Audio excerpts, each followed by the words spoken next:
En el siguiente video vamos a resaltar el margen de diferencia de calidad de educación entre las escuelas públicas y las escuelas privadas, ya que en las escuelas públicas el 80% de ellas no cuenta con acceso a Internet, el 68% de ellas no cuenta con servicios de electricidad, 48% no tiene drenaje y 31% no cuenta con agua potable. Aunque no todo está mal, el nivel de alfabetización en México es muy bueno, pero su educación es de muy mala calidad. Somos los últimos en el ranking de la OCDE. En el siguiente video entrevistamos a 4 personas para ver este problema desde sus ojos.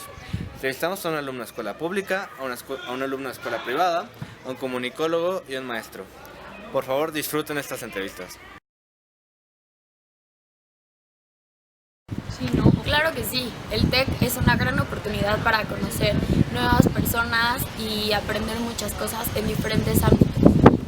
He conocido mucha gente valiosa que me ha enseñado muchas cosas. A mí mi escuela me encanta, sobre todo las instalaciones que tiene este campus. Y además siento que al estar aquí, mis posibilidades al mundo se abren muchísimo, ya que tenemos grupos estudiantiles, deportes, artes plásticas y en sí las clases están muy bien, me gusta muchísimo.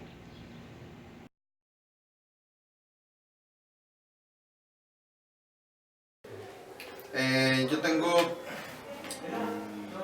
12 años trabajando en educación.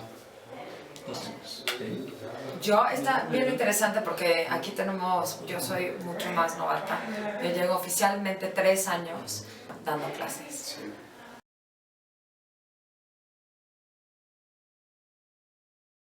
En mi experiencia, ya que yo he estado en los dos sistemas, puedo decir que la educación pública es muy importante para todo el país y es el sustento para muchos mexicanos.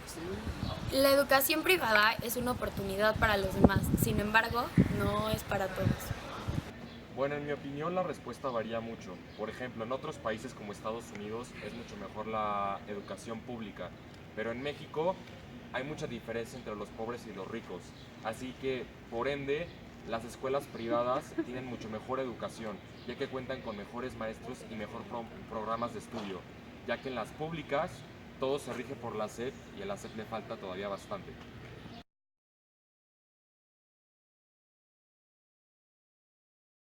No, definitivamente no, porque somos uno de los países con una puntuación, una de las puntuaciones más bajas en el examen PISA de todo el mundo.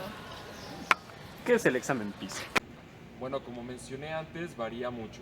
Depende, la pública no siempre es muy buena, con excepción de las universidades, porque la UNAM es una de las mejores en el mundo. Y la privada, de hecho, es muy buena en México. Tenemos de los rankings más altos en Latinoamérica y la verdad creo que sí está bien.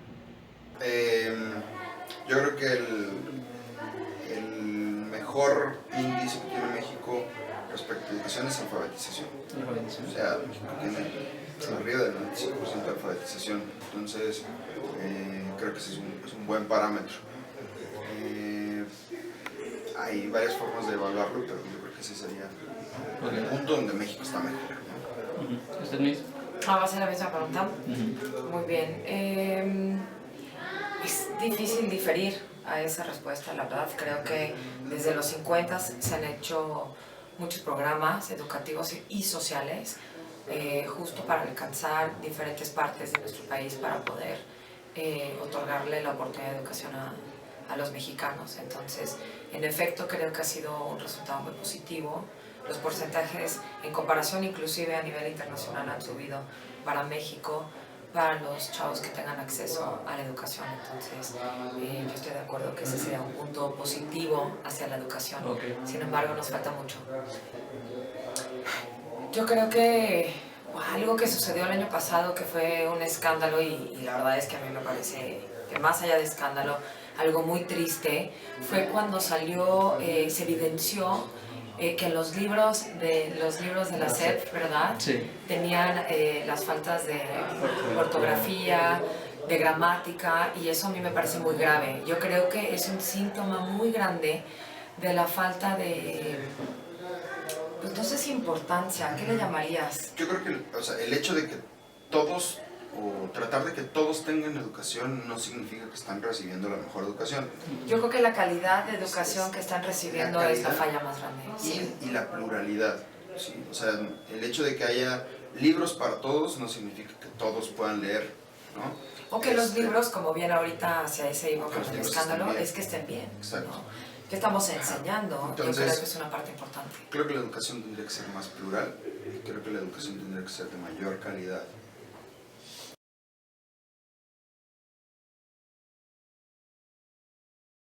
Creo que los fondos que son destinados para la educación pública son muy pocos. Somos el país con uno de los mayores recursos que se destinan a la educación pública, sin embargo, estos fondos nunca llegan a las escuelas. Bueno, existen bastantes problemas, pero uno que creo que es el más importante es la corrupción, ya que todo el dinero que se supone que se debe invertir en la educación se va a otros sectores del gobierno o simplemente se lo roban. Entonces es un problema muy muy grande. Sí, creo que hay una cuestión cultural también respecto a la educación y la gente, o la misma población, tiene otro tipo de prioridades a partir de sus propias necesidades, ¿no? Y por lo tanto se convierte en un problema social, cultural. Ahora, no sé cómo lo ves tú. Yo estoy de acuerdo. Creo que en la parte social, por la falta de oportunidades y diferentes necesidades que existen en la sociedad, muchas veces la educación no es lo primero. Pero por otro lado sí creo que socialmente hace falta mucho una cultura, como ahorita que hemos platicado, la parte de cultura de lectura, por ejemplo, ¿no? Entonces, esos hábitos no necesariamente están aquí como bien fomentados en la parte social y yo creo que hace mucho falta esa parte. Ah, ok.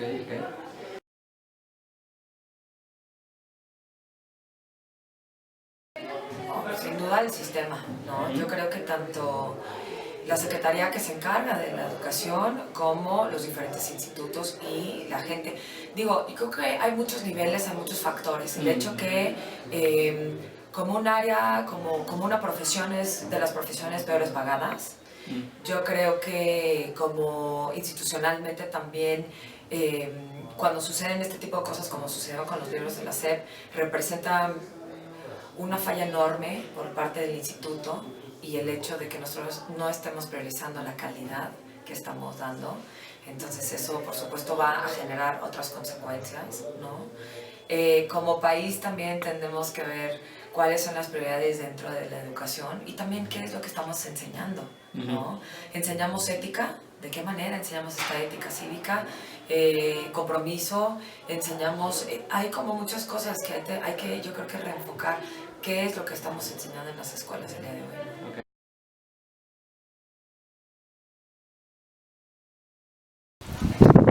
Creo que como sociedad me gustaría impulsar a toda la comunidad para que evaluemos con mayor detenimiento la conducta del gobierno para destinar los fondos a lo que es correcto. Lo que yo haría primero sería fomentar la inclusión de clases sociales y además hacer que el dinero que se supone que debe ser destinado a la educación verdaderamente lo sea.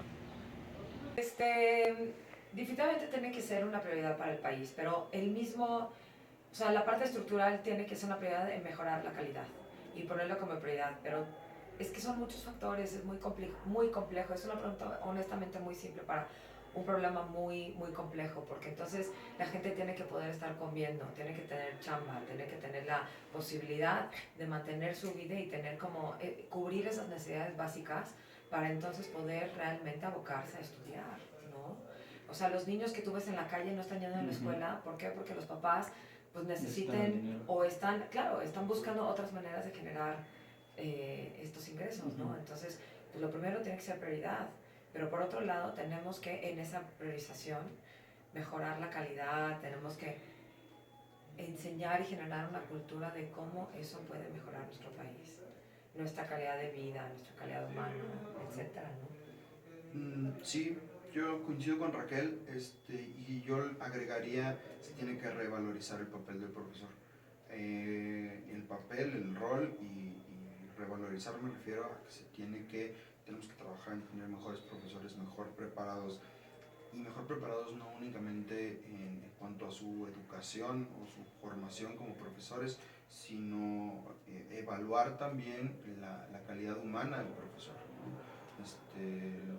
Si realmente se trabaja bajo un modelo donde el profesor sigue teniendo ese rol protagónico o ese rol indispensable, o si tendríamos también que replantearnos cuál es ese papel del profesor.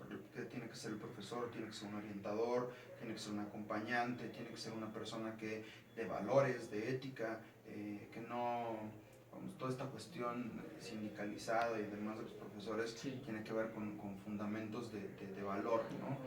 Que no necesariamente están bien arraigados en la cultura del docente en México. Entonces creo que por ahí también hay un área de oportunidad. Sí, tenemos que innovar la manera en la que estamos viendo la educación, porque en el mundo se está modernizando el rol, como bien dices, del profesor, el rol del alumno, la convivencia, la mirada hacia la educación en el TEC justamente están empezando a tomar esta nueva perspectiva, pero en general se tiene que revitalizar. Menos del 5% de la población mexicana tiene acceso a la educación y el margen educativo entre la escuela pública y la escuela privada es muy grande, dejando a muchas personas sin el derecho básico de la educación. Nuestra misión y propuesta es disminuir este margen de diferencia, aunque sea un poco, porque el margen en general es muy grande y no podemos hacer mucho para eliminarlo por completo, ya que es una problemática muy grande en el país que debería de ser solucionado por el gobierno. Para reducir este margen, proponemos darle la importancia a lo que se merece la educación mexicana, como lo han hecho en países europeos. Para hacer esto, mejoraríamos el nivel de calidad de los educadores, subiríamos los sueldos y también daríamos más becas internacionalmente.